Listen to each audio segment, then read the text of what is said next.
Hello, everybody. This is Angel Ribo, the CEO Confident, and we are here today with Neville Joffe. Hi, Neville. How are you? Hello, Angel. Wonderful. Thank you. So Neville Joffe, as you probably already know, he's an author, he's an executive educator, and he's been teaching financial literacy and business mastery for more than 25 years to more than 20,000 people worldwide for these very, very large corporations. And we are here today because I would like to actually share a few ideas regarding financial literacy and diversity and inclusion. The first question would be for you, Neville.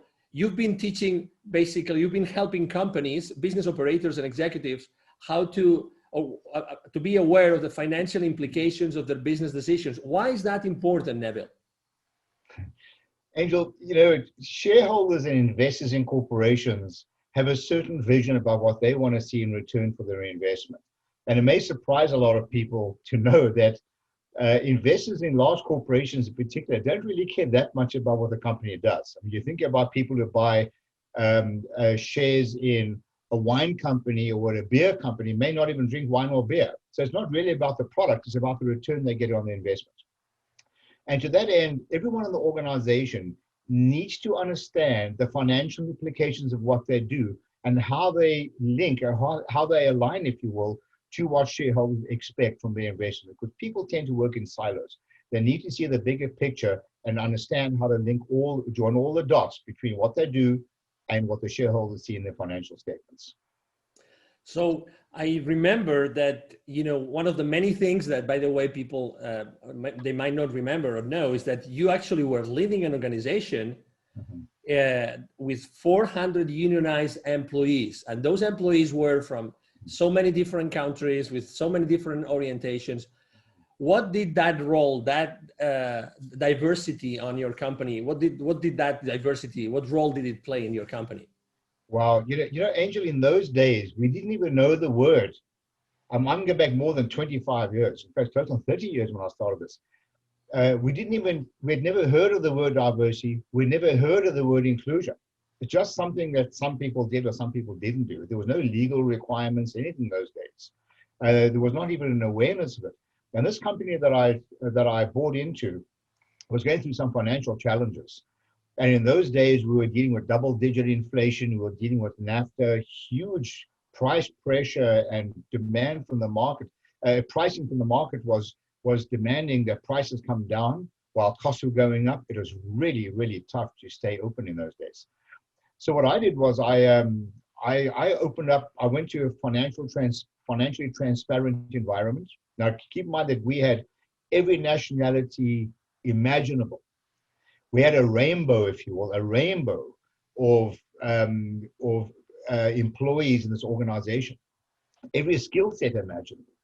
So what I did was I went to a financially transparent organization and I did a deal with our union. We were a union shop, whereby I said to the union, look, I have a belief that nobody washes a rented car. There's no sense of ownership. And it's important that people feel a sense of ownership. So I'm a strong advocate of education and engagement. I educated these people to understand the financial implications of what they did, use very simple methodologies like tearing up $20 bills when people messed up and people used to freak out. I said, why are you freaking out? You do this every day. I got their attention. But I started using some very unorthodox methods of teaching business literacy, gave them, people work better when there's something in it for them, right? And I started involving them in decision-making because all their skin in the game.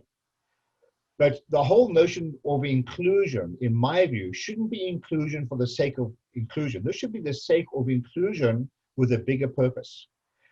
My interpretation of inclusion is getting people to help you make financially smart decisions.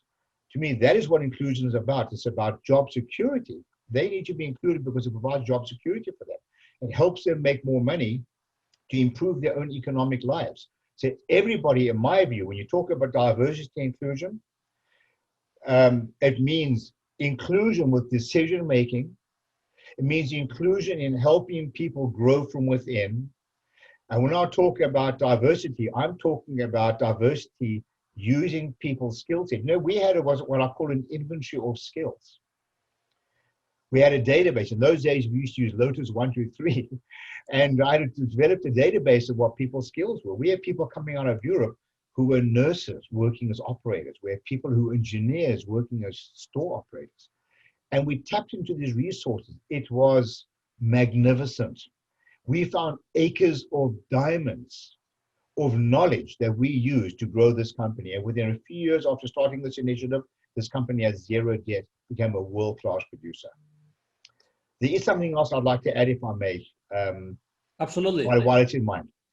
The companies I've worked with over the last 25 years, a lot of multinational companies, I can tell you that those companies that I've worked with that practice diversity and inclusion to the level that I'm talking about, not just because it's a legal thing or it's something which they have to do, it's something that they want to do, are significantly more profitable with lower staff turnover than those companies that don't practice this.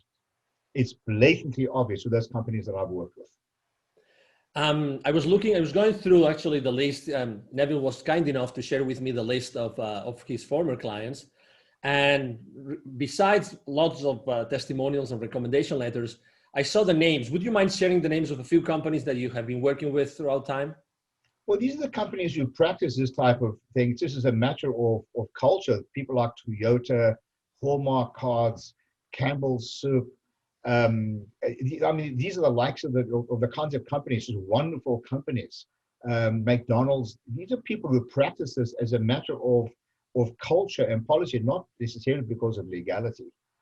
And their names, the success of these companies speak for themselves. What did you do? Because I would like to use, people probably don't know yet because it's very close to launch, but Neville has been working on a book for a few months now. And my question is, when you had this inventory of skills, I would like to use one of your Nevillisms. You had that inventory of skills. So what? What did you do with it? Well, over the years, a lot of people who have been through my program said, Neville, you got to write a book about all these Nevillisms. And I have some statements that I use, which I love to use during my education program. For example, don't examine numbers in isolation. Revenues are vanity, profits are sanity, cash flow is reality. And to your point, like, so what? Cause and effect. I created a culture of cause and effect in my company. If you do X, what will happen? If you do Y, what will happen?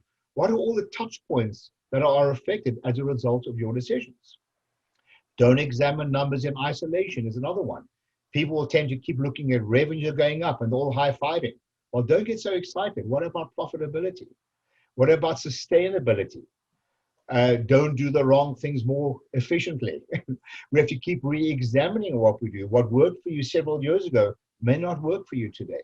So this whole notion of inclusion and diversity, the people who are included in decision-making are encouraged to keep resetting the button, if you will, of processes. And it's magnificent when people who are not involved in a certain skill set look from the outside, they have the license to ask stupid questions, if you will, because they tend to pressure test a lot of decisions that are going on in companies, always linked to the financial implications of those decisions. Thank you so much, Neville, for bringing this to our attention, actually for bringing to the audience this new frame of reference about diversity and inclusion. People that want to know more about you and about what you do, Neville, what's the best way to reach out to you? Just email me. It's Neville, Neville, at BizWisdom. That's BizWisdom.com. I love a good debate, in case you didn't notice, and I'll be delighted to speak to you and chat to you about some of these concepts. Thank you very much, Neville. It's been a pleasure to have you here. And for our audience, thank you very much. Again, this is Angel Ribo, the CEO of Confident. Thank you for being here today, and hope to see you soon in another of our interviews. Thank you very much. Have a wonderful day. Bye-bye. Thanks. Bye-bye.